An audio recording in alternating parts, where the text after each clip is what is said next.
Yo, por ejemplo, cuando hablo de república y monarquía, y veo, por ejemplo, en Gran Bretaña, yo veo en Gran Bretaña que existe una monarquía que es muy popular. Existen sectores republicanos, pero son muy reducidos. Pero es que también es muy diferente la monarquía británica a la monarquía española. Y la diferencia reside en que cuando los nazis bombardearon Inglaterra, bombardearon Londres de forma inmisericordia, antes de llegar a las zonas bombardeadas, las ambulancias y los bomberos, llegaba la reina madre.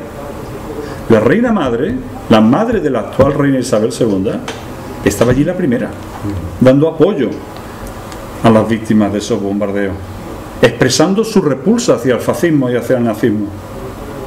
Y eso nos hubiera gustado que hubiera pasado con la familia real española.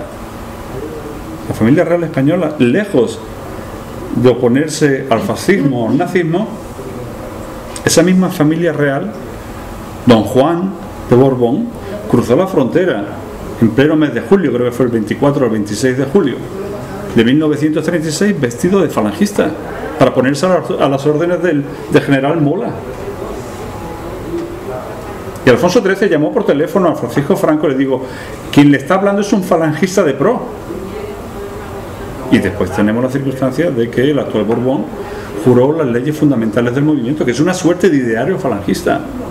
No nos engañemos, falangismo y nazismo básicamente es la franquicia nazi estilo Cañí. No nos engañemos. La frase famosa de "en mi presencia no se habla mal de Franco" es por todos conocida.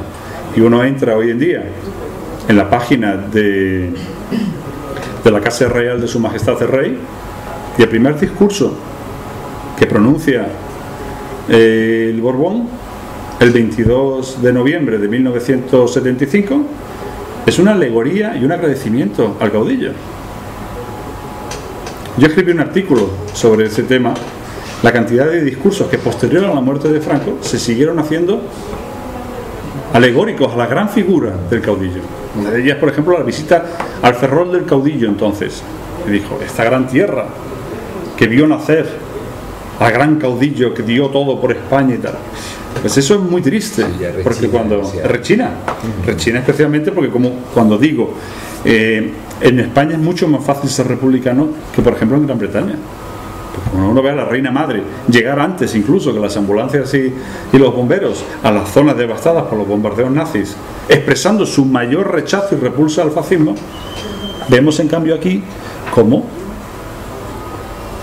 por desfortuna, por un infortunio terrible, es al contrario. Aquí la familia real española, los Borbones se alinearon, pero no se alinearon por salvar a la patria, sino para darle una forma de sucesión a un proyecto. Por eso se le llama continuidad, efectivamente, porque él juró lealtad. Juró lealtad también como los jueces que tenemos en el Supremo. En su gran mayoría juraron por Dios lealtad hasta la muerte a Franco.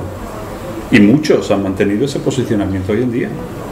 El que el único juez en España que ha mostrado el coraje suficiente para luchar contra la corrupción en el caso Gürtel o contra los crímenes del franquismo sea la única persona que se haya sentado en el banquillo de los acusados por los crímenes del franquista, sea el juez que se ha dignado en investigarlo, eso es una vergüenza. Eso podría pasar en Burkina Faso, con todo el respeto que le pueda tener yo a ese país africano, pero que pasa en nuestro país. Eso es una vergüenza. Eso da el grado de qué nivel tenemos en este momento en España. Eso me extrapola, por ejemplo, a la residencia de estudiantes de los años 30, en tiempos de la República. Teníamos a los mejores literatos, teníamos a los mejores pintores, teníamos mejores músicos. Y uno dice, ¿dónde está todo ese entorno? Una España donde después de Estados Unidos es el país que permite a la mujer votar, con Clara Campoamor en el Congreso de los Diputados, 1931. Francia tuvo que llegar al año 1945 para permitir a la mujer poder votar. España ya tenía ese derecho al voto. La ley de divorcio ya existía también en España. Entonces uno dice que fácil, por ejemplo, volviendo a la cuestión de la memoria histórica, es convertir un hecho que solamente se centra en una batalla, en una guerra, conflicto bélico de 3 años. No, es que señores, esto ha llegado desde el 36, ha llegado hasta el mismo año 79. Y más adelante, yo recuerdo todavía la libreta de estudios mío en el año 82 tenía el sello del águila. Es más, la Constitución Española, el libro de la Constitución Española, aparece con el águila franquista. Creo que la han cambiado por vergüenza. Pero es vergonzoso que un símbolo, que si lo extrapolamos por ejemplo a Alemania, la esvástica, hoy en día se pudiera visualizar en alguna oficina pública, en algún sello, un membrete. Que ellos han luchado contra ese fenómeno. Aquí todavía no nos hemos... Y todavía es que no he visto al primer dirigente del Partido Popular que se autodefina antifranquista. Ninguno. Es más, justifican un periodo sombrío, negro y siniestro de nuestra historia reciente. Porque es reciente. Hablamos de la conquista de Al-Ándalus, y hablamos de la conquista de América, y hablamos de las grandes batallitas por aquí, y hablamos de la Pepa y eso, muy bonito, muy interesante. Pero más reciente que eso tenemos un espacio que es realmente siniestro y atroz. Y que no fue corto precisamente. Y no fue corto. Y yo pues hasta cierto punto soy producto de esa situación. Mi familia sale del exilio a Brasil, finalmente recaba en París, y ya en el 73, en 1973, convaleciente del caudillo, entró en una fase casi de muerte cerebral y estaba agónico en el 73, y es nombrado Juan Carlos rey de España. Eso no lo sabe mucha gente, que ya fue nombrado rey. Curiosamente se mejoró el caudillo, otra vez príncipe. Curioso, ¿no? O sea, ahí se quitaba y ponía, el caudillo podía hacer con el Borbón lo que quisiera, su sucesor, su hijo predilecto, hasta cierto punto. Entonces, definitivamente, cuando en mi caso, por ejemplo, yo nazco en París, venimos toda la familia en el 73 ya agonizando el caudillo, y renace como ave fénix. Su salud, dice, bueno, ya estamos aquí, ya nos quedamos aquí. Era muy curioso ese hecho. España tiene mucho que aprender. España tiene que aprender de países, por ejemplo, como en la Yugoslavia, Bosnia y Herzegovina, o Congo, o países como Burundi, países que han sufrido por unos episodios terribles de grandes matanzas y tal, y cuyas fosas han sido abiertas, se han hecho grandes homenajes, se han hecho espacios para la memoria, y en España no podemos terminar de hacerlo. No hay una ley suficientemente rotunda que le dé dignidad a gentes que solamente intentaron defender la legitimidad republicana, que era la democracia. Cuando Manuel Fraga Iribarne dice, hasta casi en los últimos días de vida, que lo más granado de las sociedades españolas se alineó con el 18 de julio, con el levantamiento, a mí se me ponen los pelos como escarpia. Y no hay un solo político dentro de ese partido político que salga a rebatir eso. Todo da a entender de que, bueno, sí, hombre, fue una etapa difícil, pero se hicieron muchas cosas. Se acabó con el paro en los 60, España subió, y después los 25 años de paz, quieras que no, las guerras son todas terribles, vamos a dejarlo así. Sí, los años del hambre son normales, son daños colaterales, ¿no?, de la guerra y todo lo demás. Al principio de los años 60 todavía existía la tarjeta de racionamiento. La represión también es un daño colateral durante 40 años. Eso curiosamente es una página que todavía nosotros tenemos que revertir. No revertir con ánimo revanchista, pero sí que se sepa. No se puede tener a un criminal entre los 3 peores genocidas del planeta en un mausoleo como el Valle de los Caídos, mientras tenemos a luchadores por la libertad, a civiles, mujeres y niños en las cunetas.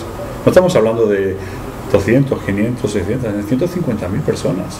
Están en las cunetas.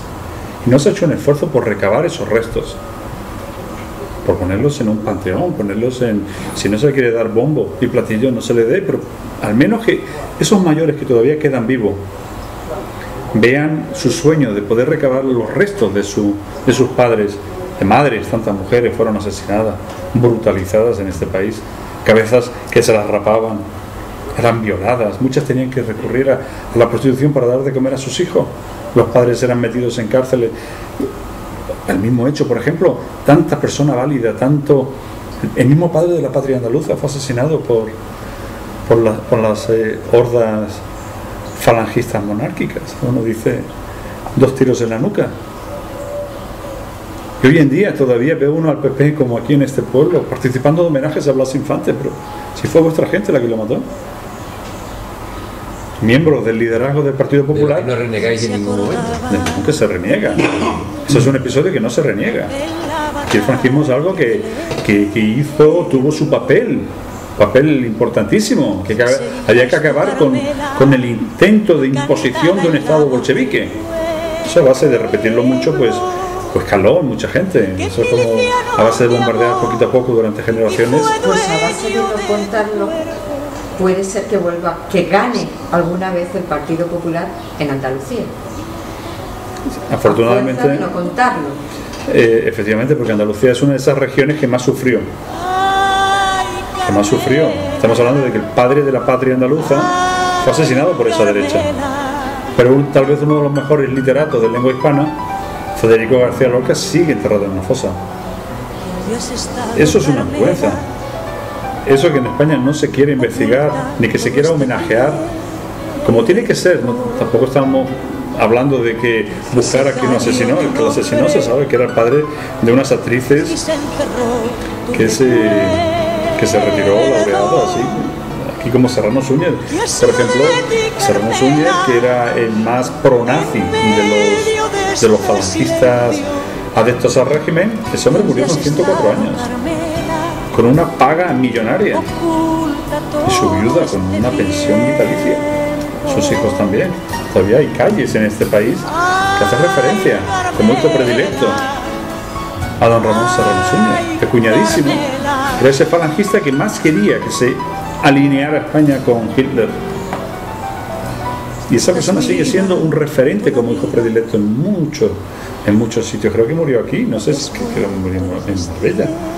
El carnicerito de Málaga, el famoso Arias Navarro, pues no firmó ese hombre sentencia de muerte a gente.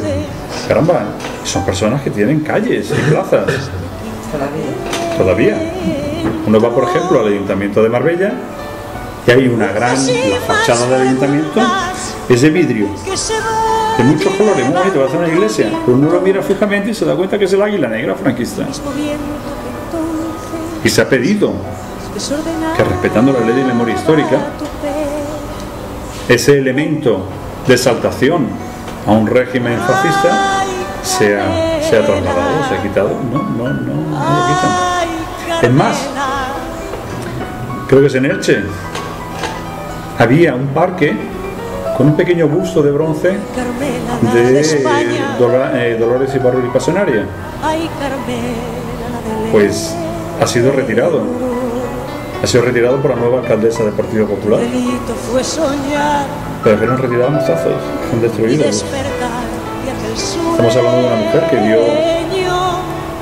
todo lo que se podía dar por la defensa de la clase trabajadora. Fue ministra durante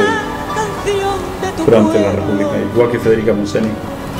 Es una mujer que merece un retrato en el Congreso de Diputados. Yo como artista me comprometo a realizar una obra en la que se ensalce la figura de la pasionaria.